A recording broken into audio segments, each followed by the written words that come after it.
Whenever you're ready, kick it off. All right, we're out here with I35MX with Spanky. So I appreciate you having us come out, talk a little bit. This is a little tradition that we're going to start, so I'll slap one of these bad boys on you. If I can. All right. So tell us, as far as motocross, how long have you been doing this? I've been in motocross for about 17 years, I'd say. Been riding all my life. As a kid growing up on a farm, bad bikes. I got into sport motocross probably about 2 years before I got married. I've been married 16 years. I've been into it for about 18 years now. And obviously this is a family affair. Wife's working the front gate. Wife works the front gate, yeah. Matter of fact, when we started the deal here at I35MX, coming from MTMX, my wife said that she would not be here on the normal weekends. She'll run the races, but the normal weekends, she would not be in on the deal. She really wasn't big on opening a track until she's seen the place, what we're building. Now she's here every day with it. There you go. So you guys are out in Thackerville, Oklahoma, just over the Texas border off of 35. Why Thackerville? It's kind of a funny deal. Why not Thackerville? It's good. It's close to the Metroplex. The opportunity came to me on this track. It wasn't something I was searching out. I was kind of done with motocross track after closing into the match. And Thackerville, you know, when the opportunity came to me for it, I was against it. I drove up here. I found out it was 35 minutes. And I love the land, I love the layout, the elevation, and the dirt. Yeah. So that's why Thackerville. You've obviously done a good job with it. Now, who designed and built the track? I built the track. Andrew Clark, Cody Druid, and my son designed the track. I had my part in designing also. They basically came out here on a Saturday after we found the land, on a Sunday, and just started to kind of cut the track. It was all trees and all grass, and they just started kind of cutting the layout and the elevation. And after that, I took and cut the track in of what they had done, looked at how the flow was, changed up quite a few lines, and next thing you know, we have a track. Now, when did you guys open? Opened up first weekend of August. Started working on it. Second weekend of June is when we started building it. So we built it in about 3 months. That didn't take long. No, not long. Dirt's easy to work with. Yeah. What's nice? Talk a little bit about the composition of the dirt, the track itself. Well, it's different. There's not one type of dirt.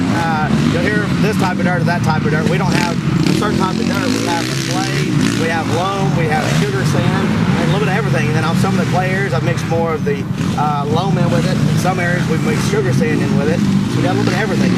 Yeah. It's but it's all a sand base. It's all a good sand base. It won't tear your tires up. That's it. Well, and the track flows really well. Who's your target market? We were out here a couple of weeks ago. I got a chance to ride with Will Hall. Thanks, Will. You know, talk a little bit about that. Who's your target market? My target market is everybody. That's my target market. The jumps you see, if the beginners can't do them, they're not dangerous. That's why I've always designed everything. But the track with the flow it has, I have it where this track will, many lines will develop on this track. So the real fast guys don't like the track. It gets real rough to the real fast guys. And the jumps aren't too hard. So when you have lines that'll develop like this and the track will get as rough as this, we don't have to build the jumps for the pros only. We can build jumps that will suit everyone. And the track, as long as it gets rough, the fast guys are going to like it. And with all the pros we've been having coming out, obviously they're liking it. They've all told me they like it. So we got a few more changes to make. A few of them gave us some input. Really, the main thing is about 20 seconds longer is our big thing. And everything else seems like it's working pretty well like it is. And it seems to be fitting everybody.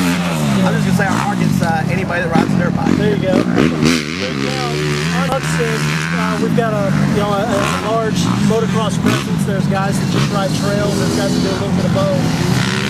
What do you guys have to offer right now? What do you have on the horizon? You know, something other than a motocross track? Well, right now we have the motocross track. This Wednesday I came out and built the kids track.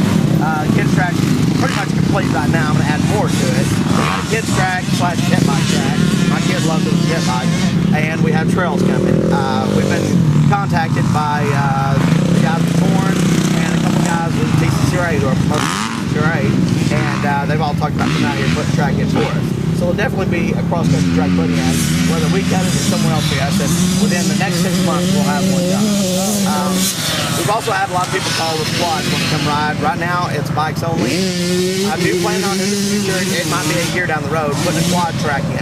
It'll be for quads only, so we don't have situations where quads want to come out riding the same track bikes are on.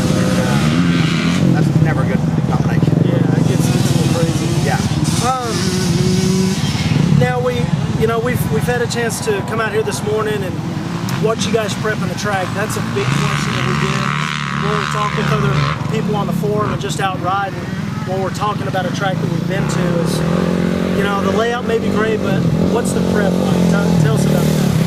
The prep is harder than anything. It's usually we start watering around 6 or 7 in the evening. I'll go out and we'll knock down some of the most of the ruts, start watering the track, and we usually water till about 1 o'clock in the morning. And then after that, we got to get back up at 6 the next morning. If we don't get up at 6, the track is not going to be ready by 9. There's no way possible. So 1 o'clock in the morning, we get a few hours of sleep, get back up at 6, and get back to watering again.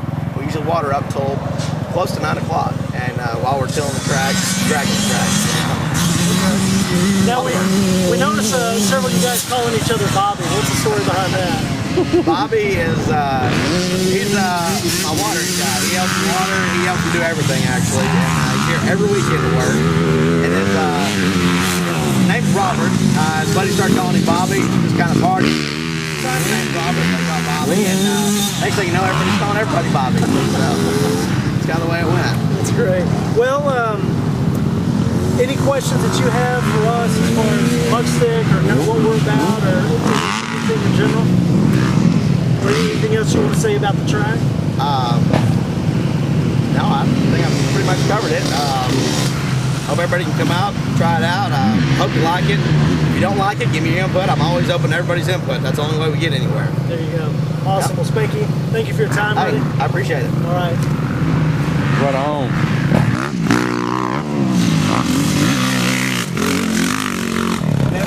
Out. Is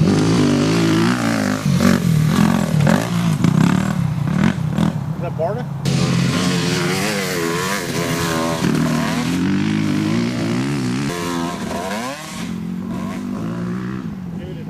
Helmet cam footage for Mugstick. I started going up to this track in Savoy last, year and a half that he had it out there. And then that thing went through, and then he got this land. We came in here to test it out the first day. This place had never been ridden on or anything. We ended up riding all day, just making natural terrain jumps and everything. And just from 2 big bikes, we had 2-foot deep ruts in every corner we just made out of grass. Started coming out every weekend, doing a little bit of work here and there. Riding for quite a while. Tell us a little bit about your background and how you came to ride. I did a lot of racing in the amateur and stuff, and we did like Conquer and Weathers. I never did anything. I turned pro in 03, and did some races, and then in 05 I did Supercross and Outdoors, and didn't really do good, didn't train or anything, so just kind of taking my time off now and just having fun riding, racing. Waiting for the place to move on. Well, this probably are you pretty active throughout the weeks, or are you just? Yeah, I work all week, and for a while there I kind of quit riding on the weekends because I was just tired of all the same tracks. But this one was fun, so I've been coming out here making the drive every weekend from Sac. Like right at an hour and 10 minutes from my house. Now, how many have you guys made any changes to the track? I'm going to talk a little bit how the track's evolved just in the short couple of months that you guys have been working. It started off as some trails and stuff, and we started kind of laying it out from there, just testing everything out. And if things felt too tight or didn't work, we just completely cut it off the track. And I wanted to make sure we used all the natural terrain because there was 2 ridges, cliffs on each side. So we just kind of cut those, kind of formed it into the track, and just kind of go up and down and just try to use